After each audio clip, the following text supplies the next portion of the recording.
હું શું કહું છું, એક લોંગ વીકેન્ડ આવે છે તો આપણે ક્યાંય જવું છે? શું ના? કંઈ બી કહીએ એટલે મોઢું ઉઠાઈને ના, મોઢું ઉઠાઈને ના. જ્યારે મને જોવા આવ્યા ત્યારે મેં તમને ક્લિયરલી પૂછ્યું હતું ને કે તમારી હોબી શું છે, ત્યારે તો ડાચું ફાડીને તમે એવું કીધું હતું કે ટ્રાવેલિંગ. એટલે ટ્રાવેલિંગનું ત્યારે તમને ગુજરાતી નહોતી ખબર? હેડે આવ્યા હતા છોકરી જોવા ગોખેલું જ્ઞાન લઈને. પૂછ્યું એટલે કે ટ્રાવેલિંગ અને રીડિંગ મારી હોબી છે. કોઈ દાડ છાપા સિવાય કંઈ વાંચ્યું જ જીવનમાં રીડિંગવાળી? લઈ જવાનું છે કે નથી લઈ જવાનું? ખરેખર મને એવું લાગે છે કે એકથી એક ચઢિયા હતા, બોલો મને માગા આવતા હતા. તમે આટલા લખણ ખોટા છો ને એ જો મને ખબર હોત ને જિંદગીમાં તમને હા ના પાડત. ખરેખર એ દિવસે છે ને ખરેખર મારા વાંકા ચોઘડિયા હશે કે મેં તમને હા પાડી દીધી. ખરેખર અફસોસ છે મને એ વાતનો.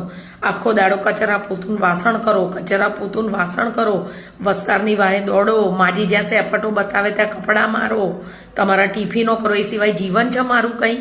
ખરેખર મને તો એવું થાય છે ભગવાનની જોડે ઉપર જઈને જવાબ માગે કે આ જિંદગી જીવવા માટે તમને કોરોનામાં બચાવી લીધા. હોશિયારીના મારો હસવાન બંધ કરો. લઈ જવાના છો કે નથી લઈ જવાના? બાકી મને તો મારી હોબી છે ને એનું ગુજરાતી આવડે બરોબર. એટલે ટ્રાવેલિંગમાં છે ને પછી હું મારી બહેનપણીઓ જોડે જઈશ. એટલે સીધી રીતે તમારે માનવું છે કે નથી માનવું સાંજ સુધી નક્કી કરીને મને કહી દેજો. હું શું કહું છું,